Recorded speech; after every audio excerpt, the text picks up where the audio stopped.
Hey guys, welcome to another video. So in today's video I'm going to be showing you my new Cannondale CAAD12 road bike and just the process of how we built it and what parts and components I chose to put on it. So here with me I have my boyfriend Anthony, and he's going to be talking through it with you guys most of the way, just basically talking through step by step how we built the bike, and also just showing the different parts and components along the way and why I chose certain components as well. So yeah, I hope you enjoyed this video, and just let us know down in comments below if you do have any questions regarding this build. So we've got the bike in a stand, nice and secure, and Anthony's just starting by putting the handlebars in.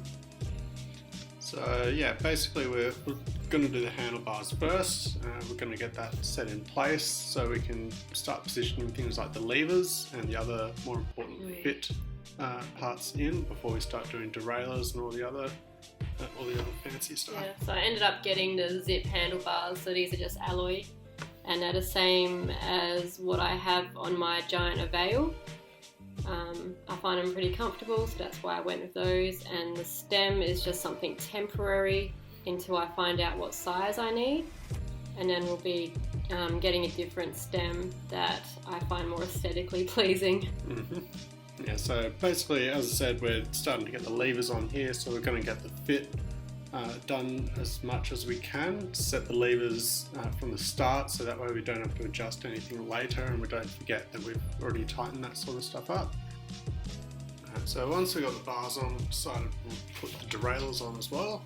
Just get all the easy stuff fitted first. So the rear derailleur will go on, and the brakes as well.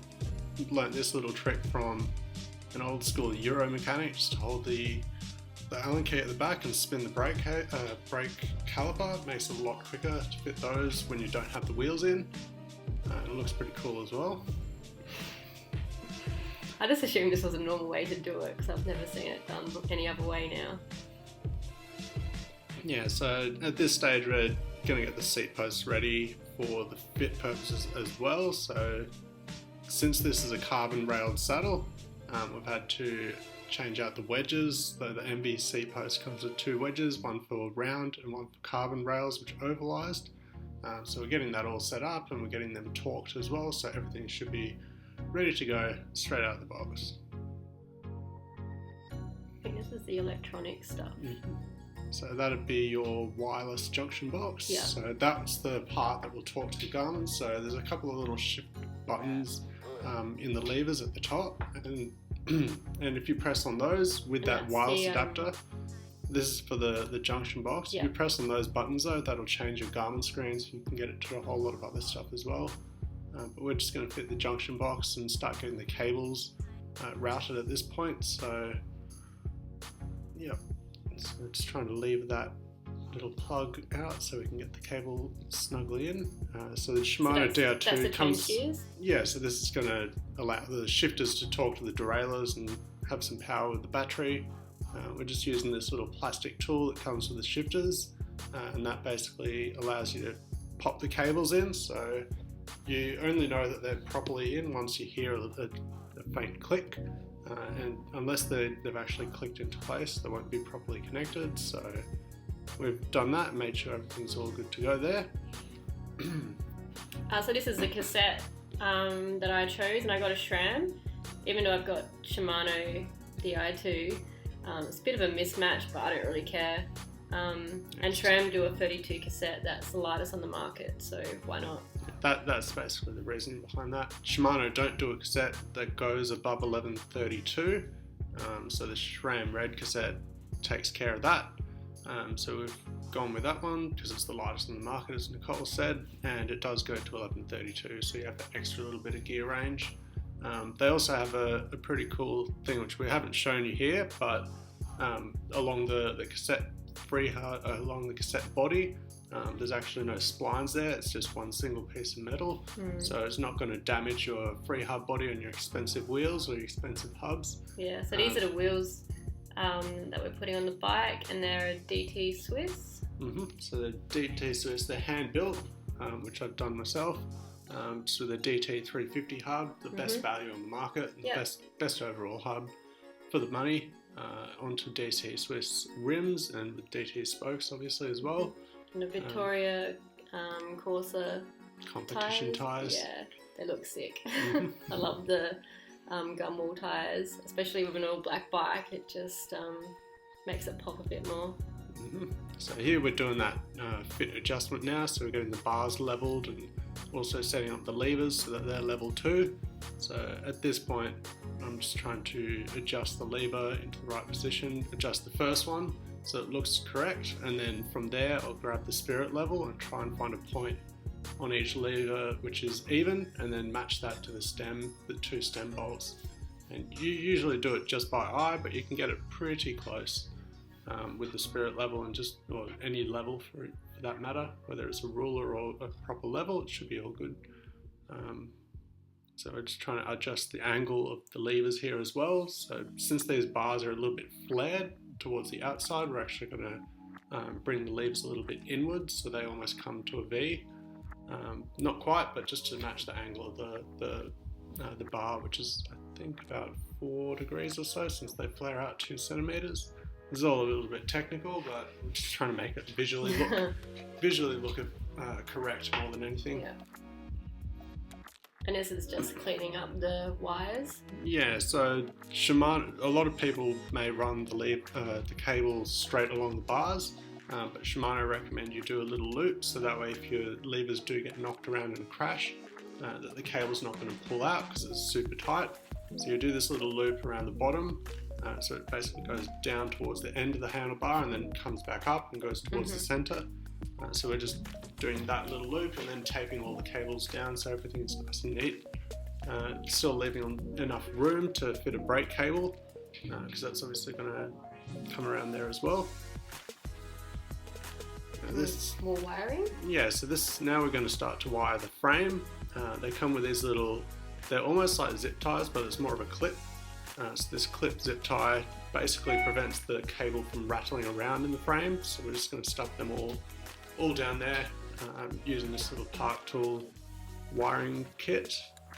And yeah, once the cable's in there and the zip ties or the little cable ties butt up against the frame, it shouldn't rattle around or anything like that, so it should be pretty noise free by the end of it. So we're just going to get all the cables to go from their respective ports down to the center of the bottom bracket where another junction box will sit, and hopefully we'll be able to see that soon.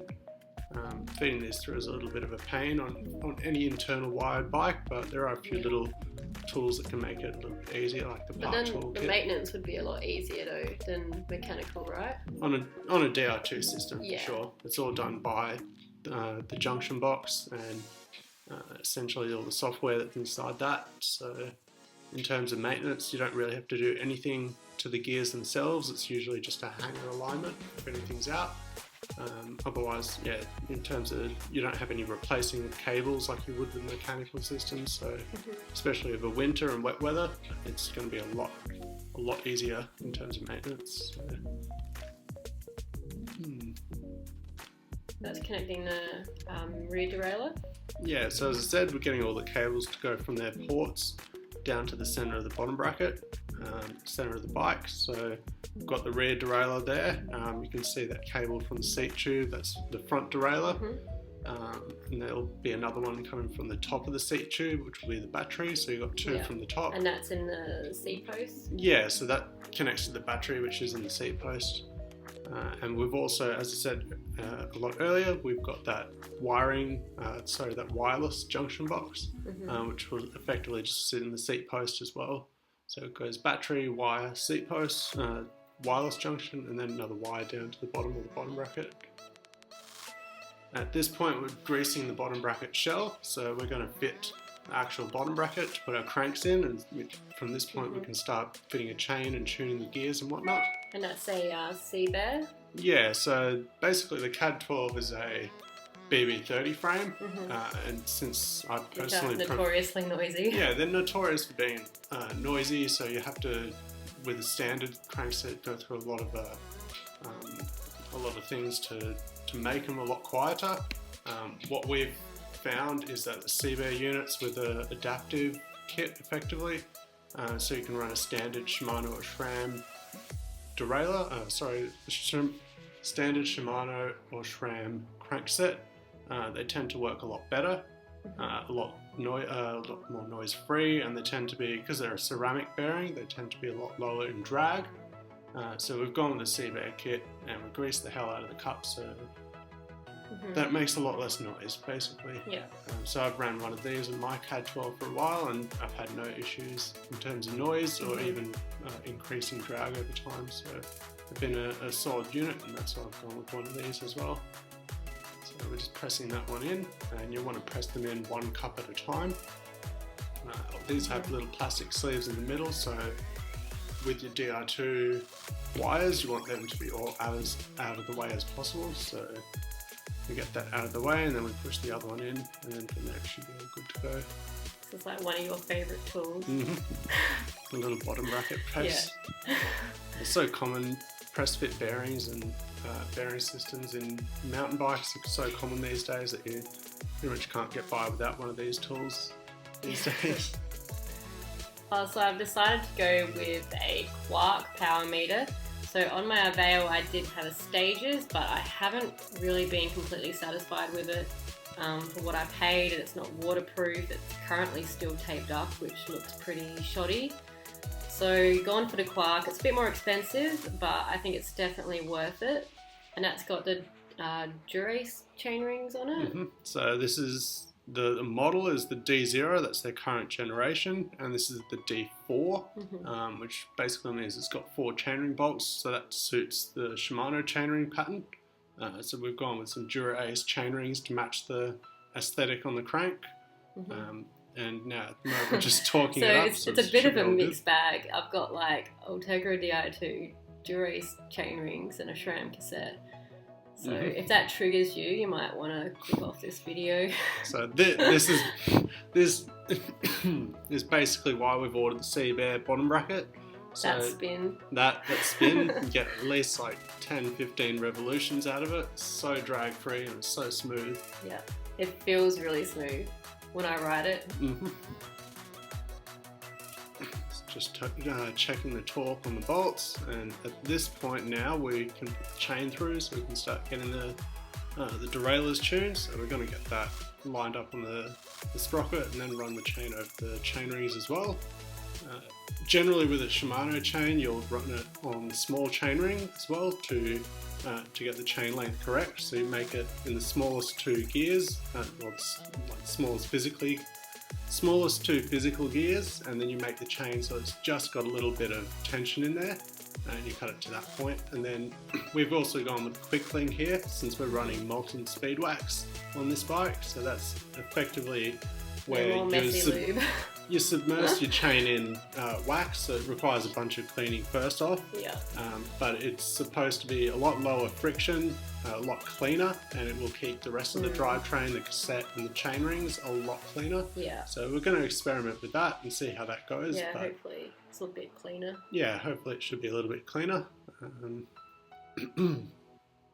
So we're just setting the quick link at the moment and making sure that it goes into small and big. So there's plenty of chain length there, and now at this point we're going to tune the gears in the rear, I believe. So there's just enough tension on there, and we're going to click through and double check big again, make sure everything's all fine. So now we're doing the stem or the steerer. So we're basically cutting the steerer tube. There's no other way around it. You've got a hacksaw, take a hacksaw to your bike. These ones use a special... So violent. They use a special carbon cutting blade, which has a very fine tooth count. So it effectively will not cause the carbon to splinter as you go around it. Once you've cut it though, you will need to go around things with the file. So go around on the inside, because there'll be a plug that goes on the inside. And also on the outside, so you can get your stem over the steerer tube, because as you cut it, it will flare out.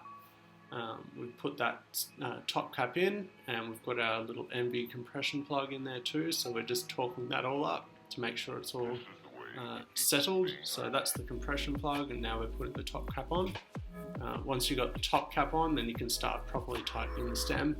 So we're just going to make it nice and loose so that when it is under compression, it does its job. And now we'll get the stem straight as well, so all the steering should be all good to go too. A bit more slammed than my giant avail. So we're running brake cables through now as well, so basically just getting the outer cable to the right length and then cutting that properly, and then we also grab a little pick, or in this case a little spoke that we've ground down to act as a little pick, so we can open up the cable and make sure everything's all clean and that the cables are all running drag free too. So running the rear brake cable housing too. This is more important than the front, pretty much on every bike, so you want to make sure that your bars can turn more than 90 degrees typically. If you don't do that, it's not likely that you'll actually turn by turning your bars that much, but it is a good practice to have the cable that long so it has a nice relaxed bend and will also free up the drag in the system. So, and then this is just keeping it nice and tidy. Yeah, so we're just tightening things up before we put the bar tape on so we can get a nice wrap. So basically tightens all the cables to the bar and you get... Just keeps it nice and clean as well. Yeah, makes it a little bit cleaner. Not all over the place. So now we've got the outer cable length sorted, we're going to run the inner cables through there as well. And from this point we'll have to whack some wheels back in the bike and then get the brake, basically the lever throw correct as well. So Nicole likes the levers a little bit shorter in reach. Got small hands. So Shimano do have a couple of dials. We don't show it in the video, but there are a few little dials under the hoods. Yeah, and we did have to adjust mine because I couldn't reach my brakes when I was in the drops. So yeah, I'm sure a lot of other female cyclists might find the same thing just because we got smaller hands. So it's good that you can adjust that. So if you do have smaller hands and you are looking at getting a new bike, a road bike, then ask your local bike shop to bring in those levers if you can't reach them. It'll make it a lot more confidence inspiring in the descent to be able to actually get your brake levers. So. Yeah. So just tightening up the brakes. Yeah, so now we're getting the brake pads to hit the centre of the rim effectively. So we're just centering both of them so they're even and making sure they're flat. Yeah. In this case, since that's not going to basically induce any additional noise. We're also cutting off the ends of the brake cable and putting a little cable crimp on there so that it's all nice and tidy and it doesn't fray. We're going to set the front brake the same, so center those pads and then make sure the cable's pulled in tight enough and cut off the ends and crimp it again. So we'll just get all of that level.